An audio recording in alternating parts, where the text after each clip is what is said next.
നമസ്കാരം. Dubai fitness ചാലഞ്ചിന്റെ ഭാഗമായുള്ള Dubai run 2024 മുന്നോടിയായി ദുബായിലെ 4 റോഡുകൾ താൽക്കാലികമായി അടച്ചിടുമെന്ന് റോഡ്സ് ആൻഡ് ട്രാൻസ്പോർട്ട് അതോറിറ്റി അറിയിച്ചിട്ടുണ്ട്.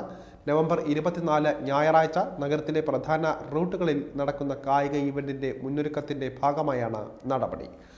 പെട്ടെന്നുണ്ടാകുന്ന ബുദ്ധിമുട്ടുകൾ ഒഴിവാക്കാൻ യാത്രകൾ മുൻകൂട്ടി ആസൂത്രണം ചെയ്യുകയും ബദൽ റോഡുകൾ കണ്ടുവയ്ക്കുകയും ചെയ്യണം എന്നുമാണ് RTA വാഹനം ഓടിക്കുന്നവരെ ഉപദേശിച്ചിരിക്കുന്നത്.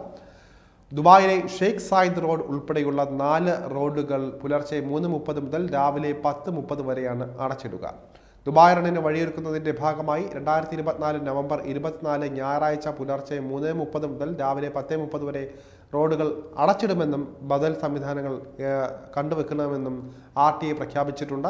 RTAയുടെ സോഷ്യൽ മീഡിയ പോസ്റ്റിലൂടെയാണ് ഇക്കാര്യങ്ങളെല്ലാം വ്യക്തമാക്കിയിരിക്കുന്നത്. ട്രേഡ് സെന്റർ റൗണ്ട് ബോട്ടിനും രണ്ടാമത്തെ പാലത്തിനും ഇടയിലുള്ള ഷെയ്ഖ് സായിദ് റോഡിനും അതുപോലെ തന്നെ അൽ ബുർസ സ്ട്രീറ്റിനും ഇടയിലുള്ള അൽ സുഖൂഖ് സ്ട്രീറ്റ്, അതുപോലെ തന്നെ ഷെയ്ഖ് സായിദ് റോഡിനും അൽ ഖായിൽ റോഡിനും ഇടയിലുള്ള lower financial centre road, Sheikh Mohammed bin Rashid ബൊളിവാർഡിൽ നിന്നുള്ള വൺ വേ എന്നിവയാണ് താൽക്കാലികമായി അടച്ചിടുക. യാത്രക്കാർക്ക് ബദൽ മാർഗങ്ങളായി ഉപയോഗിക്കാവുന്ന റോഡുകളുടെ പട്ടികയും RTA നിർദ്ദേശിച്ചിട്ടുണ്ട്. Financial centre road, Zabeel palace street, Al Mustaqbal road, Al Wasl road, Al Khail road, Al Bada street എന്നിവ വഴി വാഹനങ്ങൾക്ക് വലിയ തടസ്സമില്ലാതെ യാത്ര ചെയ്യാമെന്നും അധികൃതർ അറിയിച്ചിട്ടുണ്ട്. ദുബായ് ഫിറ്റ്നസ് ചാലഞ്ചിന്റെ ഭാഗമായി ഷെയ്ഖ് സായിദ് റോഡിലൂടെയാണ് ദുബായ് റൺ ഓട്ട മത്സരം നടക്കുന്നത്. 5 കിലോമീറ്ററിനും 10 കിലോമീറ്ററിനും ഇടയിലുള്ള റൂട്ടുകളിലായിരിക്കും മത്സരം അരങ്ങേറുക. ദുബായ് റണ്ണിന്റെ വിവിധ മത്സര വിഭാഗങ്ങളിലായി 2 ലക്ഷം പേർ പങ്കെടുക്കും എന്നാണ് സംഘാടകരുടെ കണക്കുകൂട്ടൽ.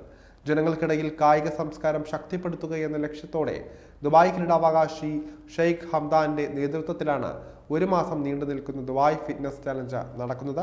കഴിഞ്ഞ ആഴ്ച നടന്ന ദുബായ് റൈഡ് സൈക്കിളോട്ടത്തിൽ 10,000 കണക്കിന് സൈക്ലിസ്റ്റുകൾ പങ്കെടുത്തിരുന്നു.